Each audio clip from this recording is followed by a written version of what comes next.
नमस्कार। कल हम लोग ग्रसनी और ग्रास नली के बारे में पढ़े थे और आज हम लोग पाचन तंत्र का एक दूसरा अंग आमाशय के बारे में पढ़ेंगे और यह बहुत ही महत्वपूर्ण अंग भी है क्योंकि हम लोग का भोजन जो जाता है वह जाके स्टोर कहाँ होता है? आमाशय में ही स्टोर होता है और उसके बाद वहीं से थुराता है वो और उसके बाद थुराने के बाद आगे जाता है।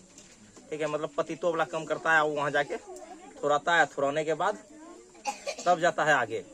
आगे कहाँ कैसे जाता है, उसका पाचन क्या कैसे होता है, वहां जाके जो है ना बड़ा बड़ा तिस्मार खां जो है शहीद हो जाता है क्योंकि भोजन का सबसे बड़ा तिस्मार खां है प्रोटीन। भोजन का सबसे बड़ा तिस्मार खां क्या है? प्रोटीन। अब प्रोटीन भी वहां जाके क्या हो जाता है? शहीद हो जाता है क्योंकि आमाशय जो है ना, आमाशय ऐसा सब एंजाइम निकालता है जो कि उसको भी शहीद कर देता है। किसी को कोई दिक्कत नहीं। तो हम लोग देखते हैं आगे। तो आमाशय के बारे में, आमाशय जो है ना, आमाशय एक थैली के जैसा होता है। आमाशय कैसा होता है? थैली के जैसा। आमाशय थैली नुमा एक संरचना है। ठीक है, थैली के जैसा होता है। अब ये नहीं समझना ये पैकेट वाला थैली जींस वाला, हाँ, तो थैली नुमा संरचना मतलब बीच में खोल और चारों बगल से उसका भित्ति चढ़ा हुआ, बीच में एकदम जगह है, उसी में खाना जाके मजा लेता है, मजा के फिर खाना को जब थुरा जाता है तो वही मजा आ जाता है फिर। तो वही आमाशय एक थैली नुमा संरचना होती है। ठीक है, यह कहाँ होता है? उदर गुहा के बाएं। उदर गुहा किसको कहते हैं? ये पेट एक, ये पूरा अगर इसमें से जितना सामान है पेट में क्या क्या है, छोटी आंत है, बड़ी आंत है, यकृत है, अग्नाशय है, आमाशय है, इस सब एक थैली में है। उस थैली में भी एक थैली है, जैसे बैग के अंदर पैकेट के अंदर पैकेट होता है ना, उसी प्रकार मेरे अंदर है नहीं है। तो पैकेट के अंदर क्या होता है? पैकेट। तो वही है कि एक तो उदर गुहा एक पैकेट हुआ और उसके अंदर में आमाशय भी एक प्रकार का पैकेट है। ठीक है, तो ये उदर गुहा के किस ओर होता है? बाईं ओर, इस साइड में होता है, इस जगह से, इस जगह होता है। ठीक है, ये कहाँ होता है? इस जगह। तो इसमें जो है ना, इसका 3 भाग होता है। आमाशय का कितना भाग होता है? 3 भाग। ये सबसे अग्रभाग जो होता है उसको कहते हैं कार्डियक। उसको क्या कहते हैं? कार्डियक। सबसे आगे वाला जो भाग होता है ना उसको क्या कहते हैं? कार्डियक। और सबसे पीछे वाला भाग जो होता है उसको कहते हैं पाइलोरिक। क्या कहते हैं? पाइलोरिक। सबसे पीछे वाला भाग को पाइलोरिक, सबसे आगे वाला भाग को कार्डियक, और सबसे बीच में जो भाग होता है उसको क्या कहते हैं? कुंडित भाग। क्या कहते हैं? कुंडित भाग। कोई दिक्कत है किसी को? नहीं। तो ये तीनों भाग से मिलकर आमाशय बना है। और आमाशय में जो होता है क्या, उसकी दीवार में जो है ना धसकर एपिथेलिक, कौन सा कोशिका धसकर? एपिथेलिक। एपिथेलिक कोशिका धसकर जो है ना उसमें जठर ग्रंथि का निर्माण करता है। किसमें? आमाशय में एपिथेलिक कोशिका धसकर किसका निर्माण करता है? जठर ग्रंथि का। देखा होगा तो लोग जब मुर्गा छिला होगा, उसका जब पेट निकाला होगा तो उसको जब काट के उससे निकालता है ना एक रोया रोया चीज, और बकरा सब में और भी बड़ा बड़ा होता है ना, तो वही क्या है? कौन सा ग्रंथि है? जठर ग्रंथि है। वो क्या है? जठर ग्रंथि है। और जठर ग्रंथि से ही बहुत सारा एंजाइम जो है ना क्या होता है? रिलीज होता है, निकलता है बहुत सारा एंजाइम। और वही एंजाइम जो है ना हमारे भोजन को पूर्ण रूप से अच्छे से पचाने में क्या होता है? सहायक होता है। कोई दिक्कत है? नहीं। तो ये जठर ग्रंथि से कौन कौन से रस स्रावित होता है वो हम लोग आगे देखेंगे। ठीक है,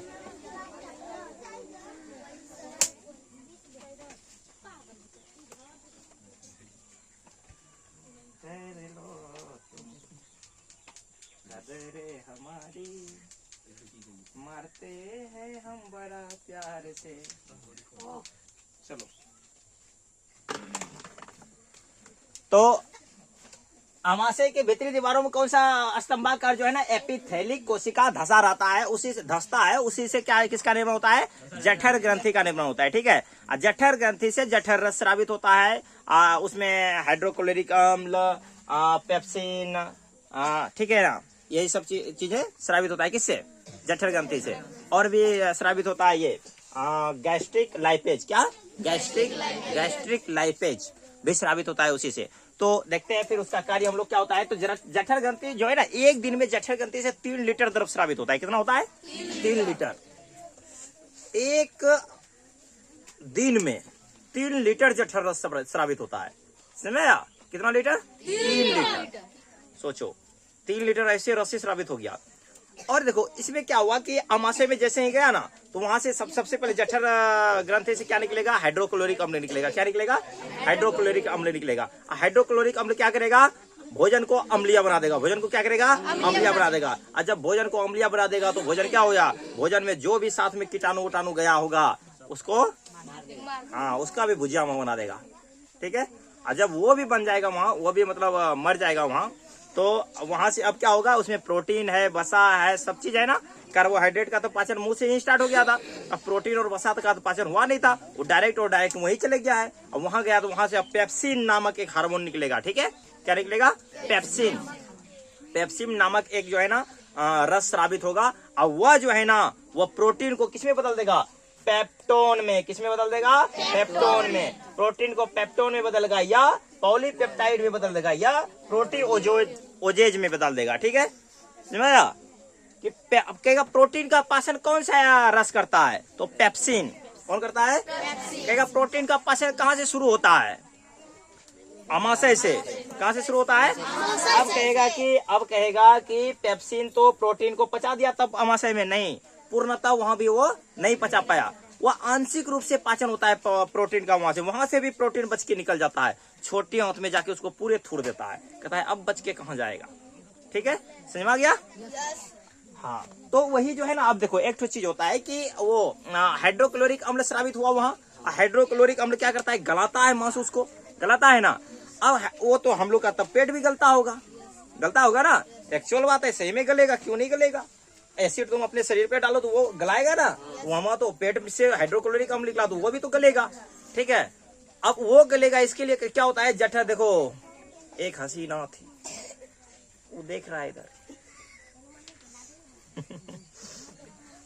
बैला है, बैला देखो आगे, तो अब वही जो है ना वो हाइड्रोक्लोरिक अम्ल निकला वहां से।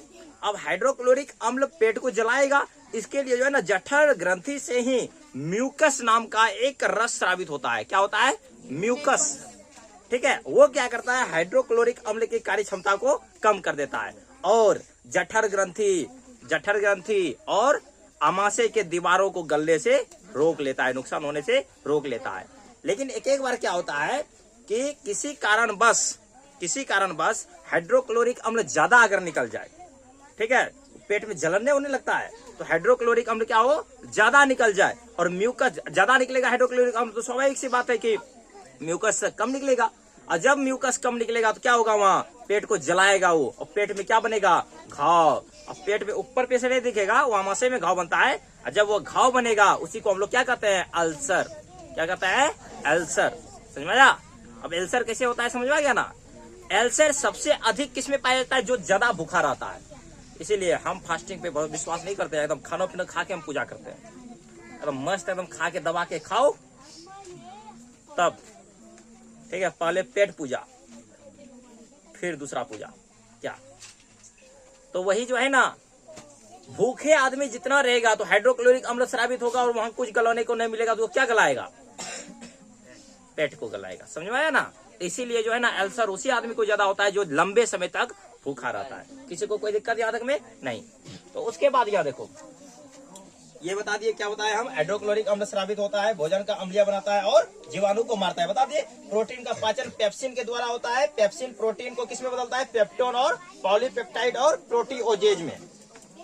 सर्वप्रथम प्रोटीन का पाचन कहाँ से स्टार्ट होता है, अमाशय से। लेकिन इसमें क्या होता है, पूर्ण रूप से पाचन होता है क्या, नहीं, इसमें पूर्ण रूप से पाचन नहीं होता है, आंशिक रूप से पाचन होता है, मतलब थोड़ा बहुत पचता है। यहाँ जठर रस के साथ स्रावित होने वाला म्यूकस, कौन है, म्यूकस देखो अम्ल की दीवार को एवं जठर ग्रंथि को HCl से बचाता है। बता दिए ना कि HCl जब अधिक निकलने लगता है, म्यूकस अगर कम हो जाएगा, पहले तो म्यूकस निकल के वो HCl के मात्रा को क्या कर देता है, कम कर देता है, कम नहीं मतलब उसके प्रभाव को कम कर देता है और दीवारों की रक्षा कर लेता है। लेकिन जब हाइड्रोक्लोरिक अम्ल ज्यादा निकल जाता है तो क्या होता है, म्यूकस कम हो जाता है, म्यूकस का जो है प्रभाव नहीं दिखता है, जिस कारण से क्या होता है, उदर में घाव हो जाता है, उसी को हम लोग क्या कहते हैं, अल्सर कहते हैं। ठीक है, रे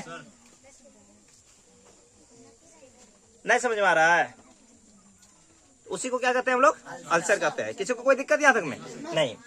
अब यहाँ देखो, कभी कभी ये तो बता दिए, कभी कभी जठर रस से HCl का स्राव अधिक हो जाने के कारण म्यूकस का स्राव घट जाता है, जिससे आमाशय की दीवार पर घाव हो जाता है, जिसे क्या कहते हैं, अल्सर कहते हैं। यहाँ तक कोई दिक्कत है नहीं। अब बच गया, भोजन के साथ कौन गया था, और बसा भी गया था। अब बसा भी मुख में नहीं पचा था, वो आमाशय में जाके वहां अभी भी वो राज कर रहा है कि हमको कुछ नहीं, हम अमर हैं, हम ब्रह्मास्मि मैं ही ब्रह्मा हूँ। उसको घमंड हो गया, किसको, बसा को। तो एकदम तुरंत जठर रस का रुखो, तुम ब्रह्मा नहीं हो, तो उसने क्या किया, जठर रस से एक स्रावित हुआ गैस्ट्रिक लाइपेज नाम का एंजाइम। क्या स्रावित हुआ? गैस्ट्रिक लाइपेज नाम का एंजाइम। उसने बसा को जो है ना बसा अम्ल में बदल दिया। उसने बसा को क्या किया? बसा अम्ल में बदल दिया और ग्लिसरॉल में बदल दिया। उसके बाद क्या हुआ? घोलो घमंड चूत। हाँ हाँ वो हो गया। उसके बाद कहता है हो हमारे ढेरी बनी गुच्छा। कौन? वो बसा जो है ना बहुत मात्रा में था, उसको घमंड हो गया था। गैस्ट्रिक लाइपेज उसको क्या किया?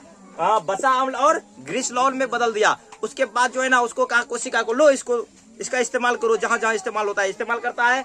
और जब ज्यादा बच जाता है तो वो कहता है कि हमको कोई जगह दीजिए, आप इतना मारे हैं कि हम दर्द से कर्रा रहे हैं। तो कहता है ठीक है जगह ले लो, पर दे देता है यहाँ जगह। ये देखता है यही है ना, वही जगह दे दिया उसको। समझ में आया? कोई दिक्कत है? तो हम उसके बाद देखो, उसके बाद क्या होता है कि एक चीज और कि देखो भोजन अम्लीय हो चुका था। अब यहाँ लीवर क्या करता है? बहुत सारे लीवर का कल हम लोग पढ़ेंगे। लीवर के बारे में थोड़ा सा हम लोग जान लेते हैं कि लीवर क्या करता है। लीवर से जो है ना पित्त रस स्रावित होता है।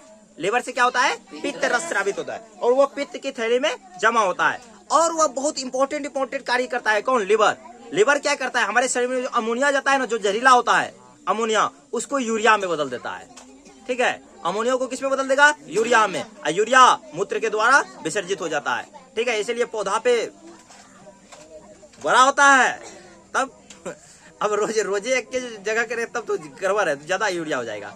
ठीक है, तो वही जो है बहुत मतलब रक्षा भी करता है ना। वो जहर को सोखेगा, जहर खाएगा सबसे पहले वही सोख लेगा। समझ में आया? रक्षा करता है। तो आज हम लोग अमाशय के बारे में पढ़े। अगर वीडियो अच्छा लगा हो तो चैनल को लाइक, सब्सक्राइब एवं शेयर करें।